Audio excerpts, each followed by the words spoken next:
Well, hello, everybody, and welcome out to Monday night. Thank you very much for taking time out of your. This is Monday, though, right? Like it's like that week in between Christmas and New Year's, and you have no idea what day it is or what time it is. But we're here, and we almost thought we weren't going to be because MJ and I were both thinking John fell into the portal, but it was the snow. We are here. We had a foot of snow. I thought he fell into the fishing hole. Where he was trying That's like to when you finally put on the. Yeah, could have been that. Could have been that with my the big turkey I caught. Yeah.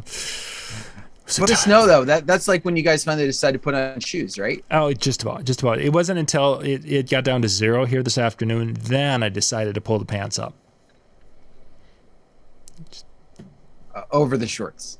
Over the shorts, yeah. That's what I meant. Yeah. Oh, yeah. I was trying to worry there. Like I was a little concerned myself. It's all go in northern Minnesota. Yeah. It's like the visual I did not want. Yeah, well, I'm trying to be trendy. I'm trying to get in touch with the younger self. And see you wear the pants a little lower than. Okay, fine. So the topic for tonight. Yeah, thank you. So thank you guys for joining us and being with us this evening.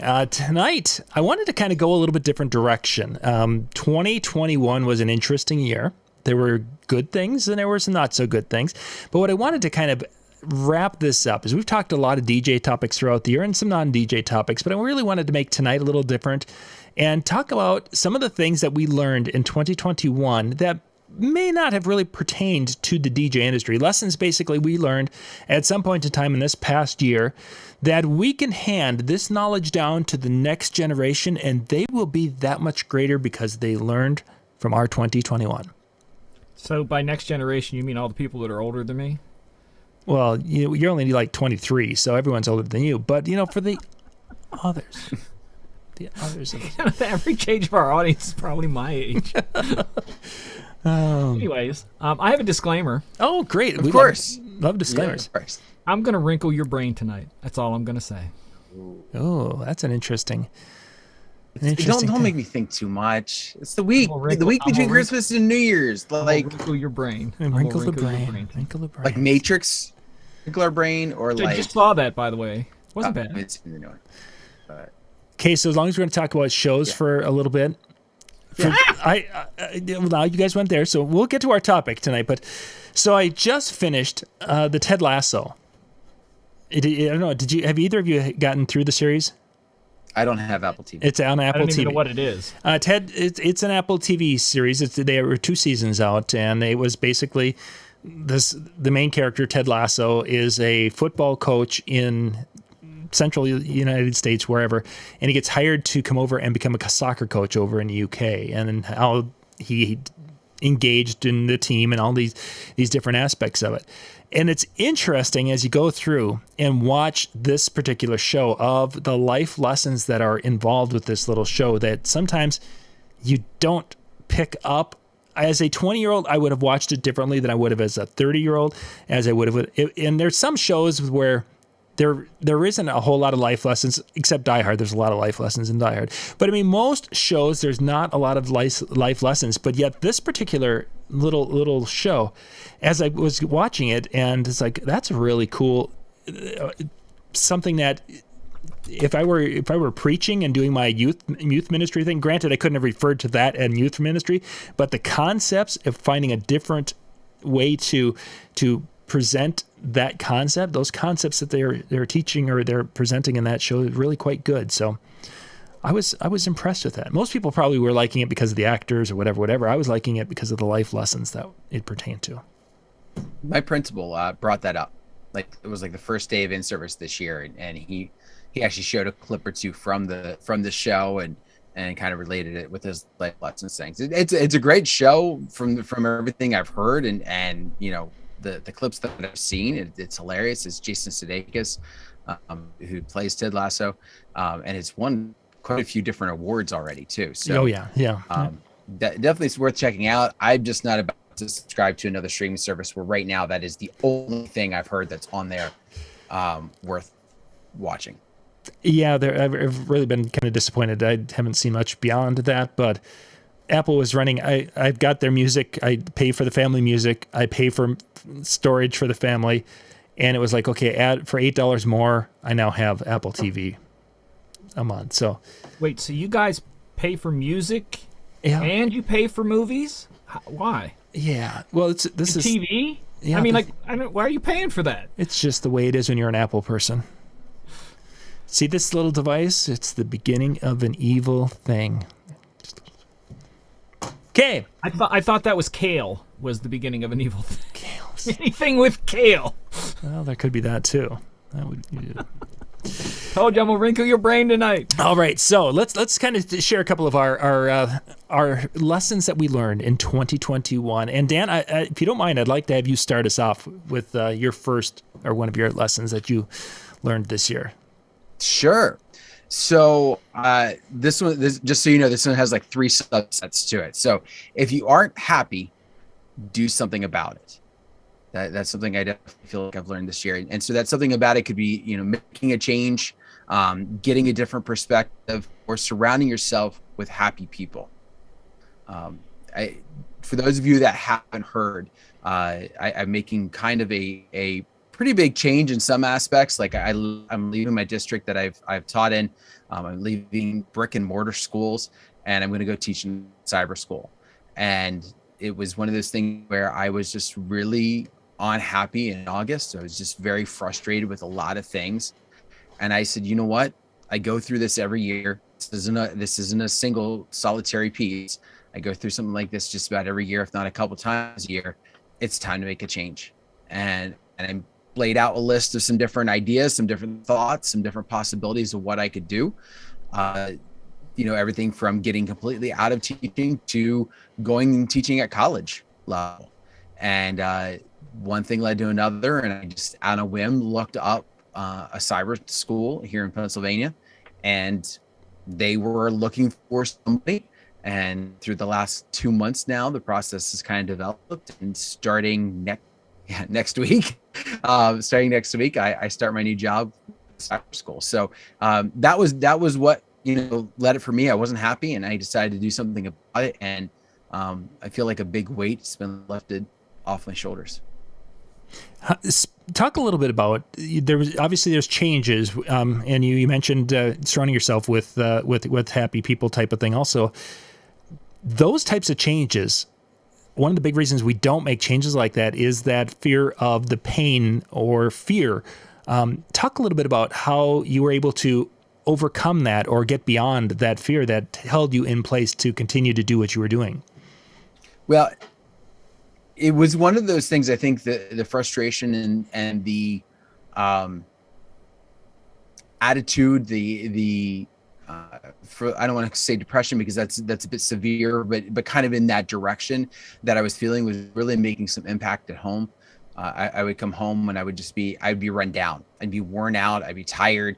And so it was one of those things that really is what overcame the fear aspect. Like it was getting so bad that I was just like, you know what, I need to make a change. I need to do this.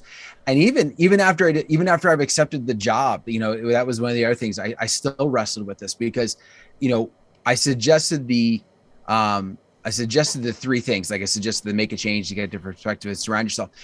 Those were things that I'm kind of throwing out there. They weren't all personal pieces to that. I'm very lucky. The people that I'm with, the people that I'm around, and my coworkers at my current district have been awesome. In fact, that was some of the biggest obstacles for me, was going, okay, I'm making a change and I'm leaving these people. Like there's still, right. I mean, these are my close friends. These are people I see day in and day out, and go to and gripe and complain, but then also go to with all the success stories and everything else. Right. And so to realize that I'm not going to have that same type of relationship. I'm still going to have a relationship with my coworkers, but it's not going to be, hey, in between classes, like, hey, what'd you do this weekend? Hey, your kid's got a soccer game tonight. Like, it's not going to be any of that stuff going on in between. So it was a lot of the other piece putting so much pressure and so much push that I really didn't have an option to let the fear overcome me. I get that. Definitely catch that. Excellent. And then sometimes those changes, while being huge and being that, I like that you mentioned that it feels like a weight has been lifted. Yeah. Yeah. Yeah. Excellent. Just having that. I don't deal very well with a lot of changes. Like it takes me a little bit to really make changes. Anytime I make a big purchase at the house, I research it to death, and it annoys the heck out of my wife.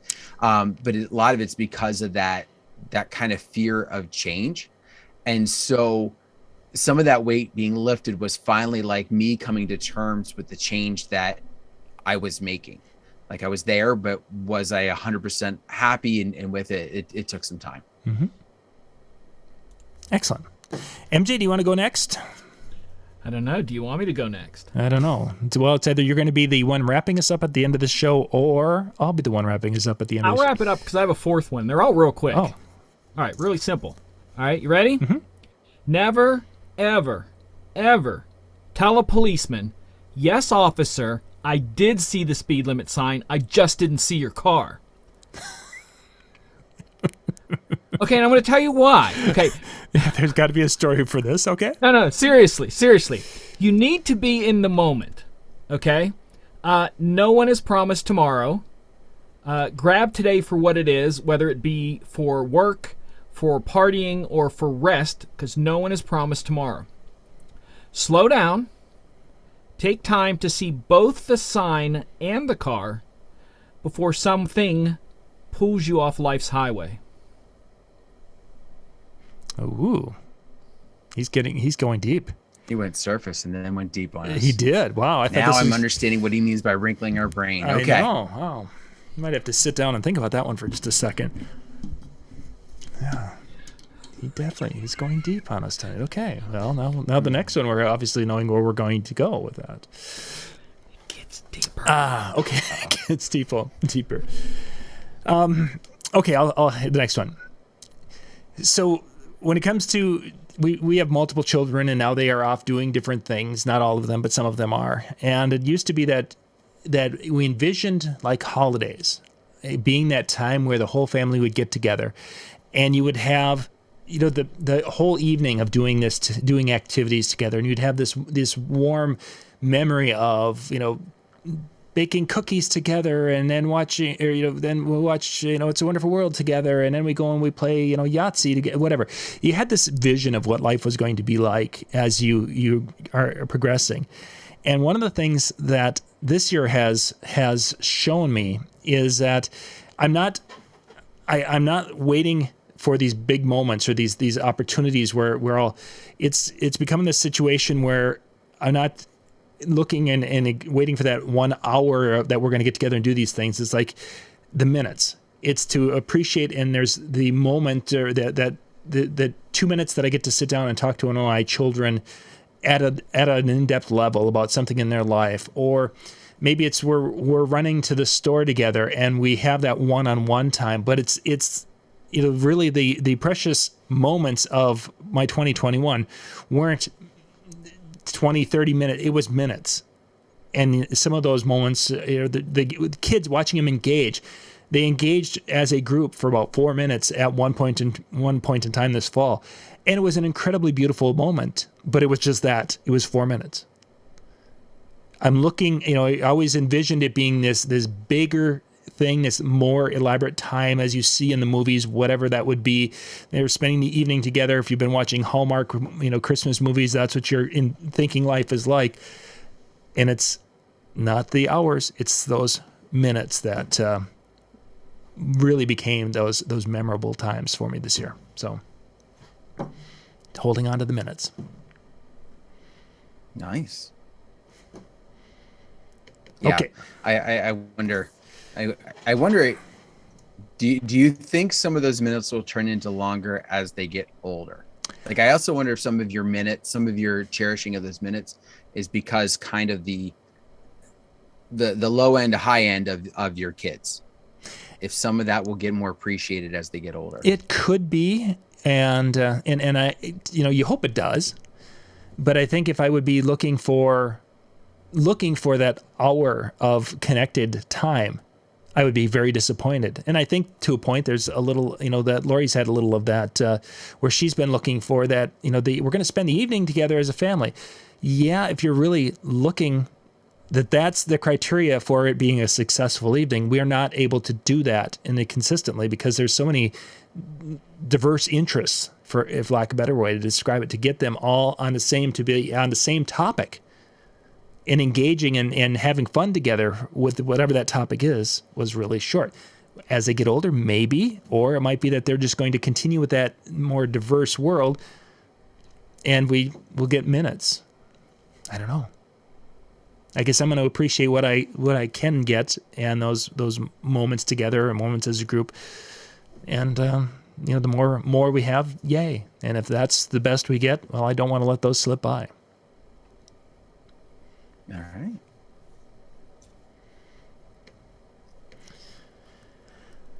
Okay, so Dan. It's so quiet. Sorry, I just had to say that. So Dan, what's your next one? Make a sag. All right.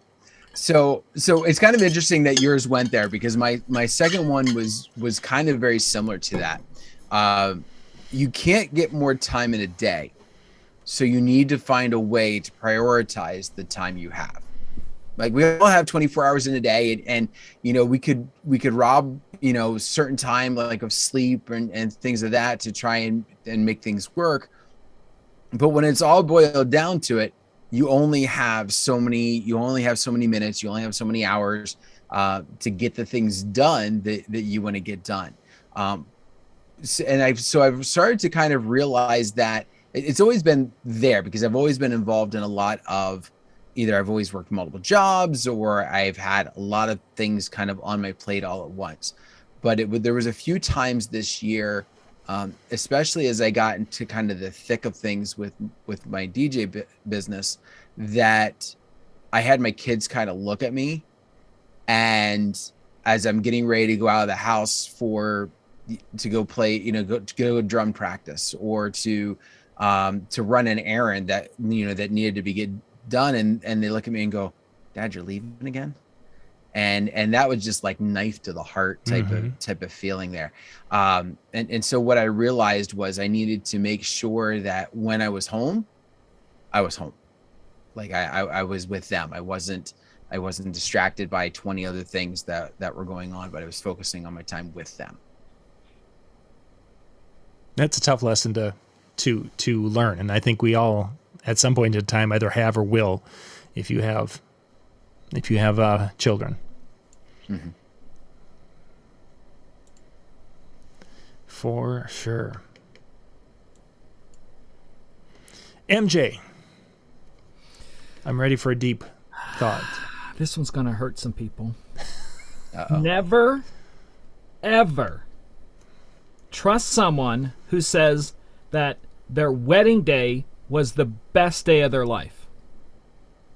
Have you ever put money into a machine to get a candy bar out of and 2 fell out? Best day ever. Best day ever. What you want to remember is that what you want may not be what someone else wants, or what they want is what you want. I thought I wanted fame and fortune, and I poured my entire life into it. What I really wanted to do is be creative, and more importantly, be creative for me, not for a paycheck, not for a YouTube like, not for a Facebook click, for me. Whatever is best for someone is not always best for everyone. You decide what is involved in your best day. If I had a mic, I'd drop it. Yeah, well, that's good. By the way, MJ is single, has never been married. So, disclaimer, should have been people all the time say, MJ, why aren't you married? And I go, I don't know, just lucky, I guess.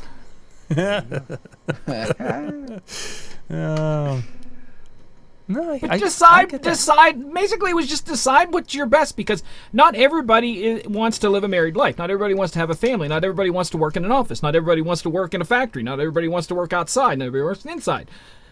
Don't follow some criteria that you think because your parents said you're supposed to, or society says you're supposed to. Find your best day, whatever it is. I hate traveling, so someone else's best day would be traveling constantly. Mm-hmm. That's not mine. Yeah. So if you want to make MJ happy, the next time you see him, just bring 2 candy bars for him. Oh my gosh. There's very few candy bars I don't like, so yeah. Peanut butter, anything with peanut butter. I would literally slap someone's mom to get peanut butter candy. Oh. Yeah, that. You would have liked my stocking this year then. I had 3 different packs of Reese's. The trees, the minis, a big one. You know what I'm into lately? The white chocolate peanut butter cups. Mm-hmm. Never thought I'd like it, but holy crap. I was right there with it. What was it? Was it Easter time last year? Oh no, I know what it was. A friend of mine's wedding. She got married in Hershey. So they when you get married in Hershey, you have to have a candy bar. Oh yeah. And so we went, and it was just like, fill up a bag. So I filled up a bag. And later on, the table was still there, filled up another bag, and I was trying white chocolate stuff. I was like, hey, try it. This is the time. It's free. I'd have been stuffing stuff in every pocket I got. Oh my gosh, they didn't say what size bag. There's always those extra garbage bags I keep in the truck, just for that. I do too. Just rain ponchos. Rain. I took a bus to get there. Rain ponchos. There's all sorts of things, but when they're in there, they're probably clean. They'd be clean enough for chocolate. No, I mean I keep bags in there in case you need a rain poncho. Yeah, well, I left them. I had them in there. Bags too. I had them in there for speakers to put over top of speakers a couple of years ago, and they end up they're still in there, all wrapped up and nice, and it's like that's good. That's good. My best day. Yeah, I was gonna. It sounded like MJ was working on putting together a speech for the graduates at the local high school there for a few minutes. Decide on your best day, and don't do what everyone expects. Don't do what your parents say. Yeah, don't do what your parents say. Kids, get off my lawn. I figured he was gonna get all that into his speech. Oh, you haven't even gotten one. My last one, John, you will love. You will absolutely love. That's all I gotta say. Okay, John, you're next. Let me jump into the next. I did have 4 of them also, MJ. So if we do get to that point, we'll do that. But this is. I mean, I technically have a whole list, because you know me. When you say 3, it's got to be 30. Yeah, but I narrowed it down to 4 that I think are the most important. So one lesson again this is one I've known for or had back in my mind for a while, but it was one that kind of came back again this year, is the whole concept that the power of a team working together will be able to exceed the ability of a group of people who have superstars but are not working together. And I think that there's been a couple of different business opportunity or business things this year that have shown that a group of people who are working together, have each other's back, and have a common goal to make it so that everyone on that team is successful, did way more than another similar group, but they were had a couple of superstars in there who were just off doing their own thing. So that concept of team is huge in pretty much everything we do in life, and that's what's so frustrating about high school. And this would be my speech to the graduates, is that in high school you learned the wrong thing. You learned that you were trying to be the best one. You were trying to be the best athlete in the sport. You were trying to be this. You didn't want anyone else to be competing with you. In reality, you needed to have 5 or 6 of those people on your team, and the 5 or 6 of you needed to be the best you could be as a group, and you'd be much more successful going out from here beyond if you are thinking team first instead of I first. So, and that's been one of those things that's come out of a variety of different places, both business and in sports this year. So, the more people you have in your corner pushing you in the right way, the more successful you're going to be in anything that you're attempting. I mean, you have to have that support group, but the best support group is the ones that are going to challenge you to do better. It used to be, and we're not going DJ lessons here, but we had the idea, you know, of frenemies, where they were your enemies, but they were also your friends, you know, or, you know, they were your competition, so they were your enemies. Well, now they're not. I call those DJ friends. I have friends and I have DJ friends. That's exactly. That's exactly. Like a nice but the term. true They're my ones, DJ friends, and I have a lot of DJ friends. but I mean, what I'm getting at is the true ones, the ones that are your true friends, but they're also competition in such a way that you can compete against each other. And again, whatever it is that you're talking about in life, whether it be, you know, playing softball, whether it be playing, you know, whether it be, you know, some musical instrument or whatever, but you guys are pushing each other to be better in a healthy type of competition way. Haven't met those people yet. John, should we mute him now? Yeah, let's wait and let's see what he comes up with this time. You know, you never know. This could be. You don't want to mute me before the last one, John. I'm telling you. This could be earth-shattering. You never know. MJ, you're up. Oh, is it me already? Yeah. Oh, okay. You skipped me, but it's okay. Oh no, I'm sorry. I'm sorry. I only have 3. No, you guys go. I'll come around on the next one. Okay. I'm sorry. 3. Sure. Positive. Okay. Good advice. Always take time to lick the beaters when you're making cake or cookies or something. Great advice. Turn the mixer off before you do. Nothing is wrong with a little hustle and hard work, but sometimes you getting a little bit of work at the right time is more important than the long-term hard work. You might not be as ready as you think you are now for something that you're going to be ready for later on if you take the time, because even if that ready is just ready to enjoy what you're doing, take time where you're at. Okay? Just because you want to achieve something does not mean you have to achieve it today. In my book, I write that it takes you 4 times as long as your brain first thinks it does. There's nothing wrong with a little hustle and flow, but take a little time before you stick your tongue in the beaters. Make sure it's off. Okay? Yeah. I definitely that was where I was thinking you were headed with the beater analogy. Yeah. Is that you have to do the due diligence, a little bit of prep to make sure. I would say it's more on don't beat yourself up if it doesn't happen in the time frame that you are. Be prepared to have to walk over and unplug the thing before you lick the beaters. Mm-hmm. Just don't dive in face first.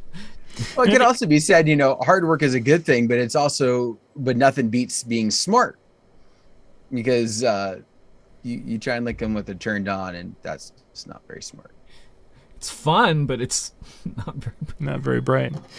And I think it also speaks to that persistence that that most things in life most things in life are a marathon. There's very few sprints in life, and I think most of the people think life is a sprint.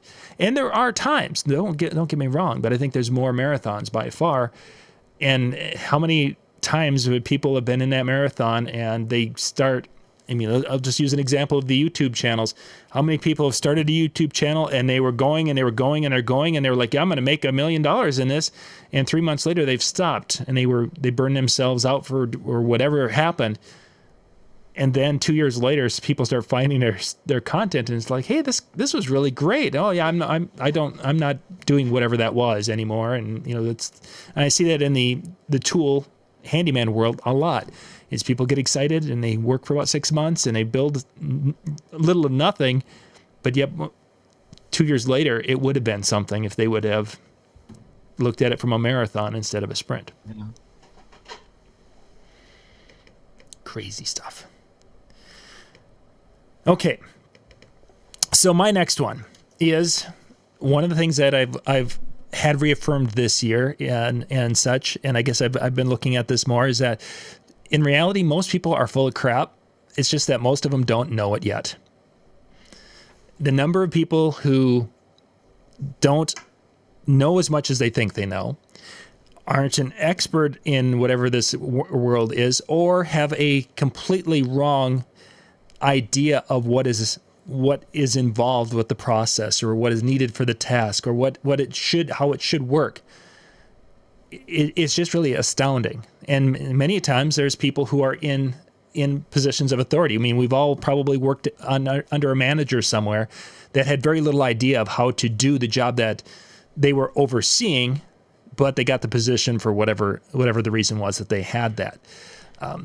This has just been one of those years where you have people that you're working with in different entities in the business world, and they've got their position for some reason. I don't know how they did it. And when it wasn't replicating what the guy did or the gal did before me, and now I have to actually think and I have to react and I have to create. Most people are so full of crap they have no idea what's going on. Smoke and mirrors. But yeah, and the thing is that a lot of the people who are the worst at this, they have no idea that they're as naive in that realm that they are in, or in that position that they're in. So yeah, it's been a year of that lesson being brought back time and time and time again. And I'm not even talking anything political. I'm just literally talking in the business world of the DJ industry and in the tool industry. Those are the two that I spend most of my time in now. So I know a lot of DJs that are tools. Yeah, and they all kind of comes together, and then of course, Now, you know that I don't think well of DJs. So when you say that, it's like, man, you have no idea. I mean, people, I just stand back and let them trip over their own words, because it's like, you've got to be kidding me. And it's nice considering the fact that by your definition, nobody that watches this show is the DJ. So we're great. We are good. Yeah, Some of them are. Dan, you mix from time to time. John mixes some from time to time. Yeah. No, he pushes play and lets Megaseg do it. I was talking to a guy the other day who stopped in where I was DJing at. You'll appreciate this. And he says, yeah, I used to DJ with CDs, man. It's changed a lot. I'm like, yeah, it's changed a lot. And he goes, I never touched all that stuff like you did. I'd put the CD in and take the remote and press play. Take the remote and press play. That's what he said. I got my Sony Discman there, or Discman. Crazy. Oh, wow. Okay, Dan, your third one. My third one. The importance of organization, and basically it's okay to throw things out or find a way to get rid of them. As we look over my shoulder, this is my more recent lesson learned, because I have to turn this space into something that's extremely usable. I mean, from where I'm at, with what I do for you guys, and with DJNTV, I've got the desk and I've got my setup, and I use this a little bit for my office, but I'm going to be teaching from this room. And so I can't have just a little bit of desk space. I really need to kind of make a better use of what I have around me and trying to get it organized. And so this is, hopefully by the time we have our next show, this is going to be completely cleaned up and ready to go, and just really kind of focusing on that. But I've learned that organization, and it could be physical space. It could be, kind of getting your emotions in check. It could be, cleaning up your mind and that kind of thing. But having some organization to how you go about it makes the process of whatever you're doing so much easier. It makes it easier to find things. It makes it easier to think through a process. And it makes it easier to just make use of what you have. Right. And so that organization really becomes key. And it's okay to throw things out, and I'm not a hoarder by any means. I know I have some of that in my genes, unfortunately, based upon my family. But with that being said, it's still difficult sometimes to come across and go, I could use that, but I've had it sitting in my drawer now for 6 years and I've never used it. It's time to really make use and you get rid of it, give it to somebody else who can, sell it so that it, I can put that money to use somehow, or just throw it away and don't turn back. So why are you hoarding things in your jeans? That's what she said. Holy crap! Huey Lewis, anybody rescue this madness. I was hoping you wouldn't go too far down the track, so I couldn't, bring back to the point that, he did say he was a hoarder and he had hoarding in his jeans. I was wondering. I'm so glad he pronounced the D, emphasized the D. Yeah, emphasize the D. Yeah. I don't need to say anything, do I? Whoop-bam! Oh my goodness. I don't know if we're all lack of sleep from Christmas or if it's Mine was good. I didn't do anything. no. I got plenty of sleep, ate plenty of food. There was no problem for me. Oh, I didn't mean that. I thought you meant the comment. Oh, no, anyways. Okay, we should keep going. Sean, are you ready for number 4? Yeah, if you've got your 4. This is important, okay? Or do you want to do 4 and then I do 4? Yeah, I can come back. I've got a 4, and then I can... and then actually Dan brought up one last, reminded me of one I was thinking of and I never wrote it down. But I could just rattle off the whole rest of the list. Yeah, this is. Yeah, well, let me do it, and we'll come back to you, and you can rattle for a bit. Okay. This year's been one of those years where there's just some things that dads sometimes have to do that aren't very nice, because that's just the role that dads have to have once in a while. It might be having to go, like, I'm coming up here, I've got one of my kids that have to move, and I'm going to have to go and help them move from a second floor, tiny little apartment, narrow little stairway, and I'm going to have to help dragging things down and help them move to a different place. There's times, animals die, and, it's part of as parents, it's part of our responsibility to that.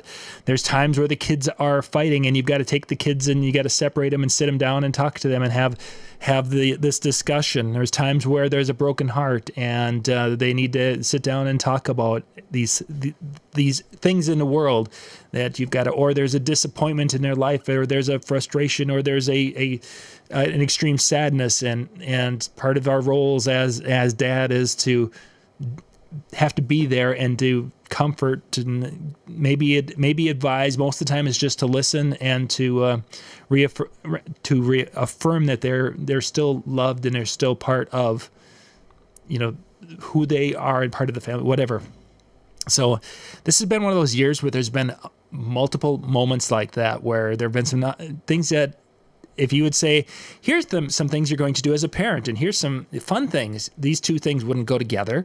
And you really would look at these things and say, yeah, I don't really want to do those things because they don't sound fun. They sound kind of painful and, in some cases heartbreaking. But yet, this is what, as a parent, or in this year as a dad, those are some of the things that had to happen and are still happening, off and on. And it's just part of that process. So sometimes as a parent, you have to do some of those not so nice things. Gosh, it just makes me want to open up and talk right now. No, because I've been dealing with something that's nothing to do with what I'm about to say, but it's about reparenting yourself. And how that just, if you've not gotten someone in your life to tell you that for no reason, nothing you've done, nothing you can do, you're loved. Anything. Solid? Are we really solid? Because everybody knows my 4th one's going to break the internet. Yeah, I'm not sure if we're. I think John's freezing himself on purpose so that yours doesn't come out Live on YouTube, but as far as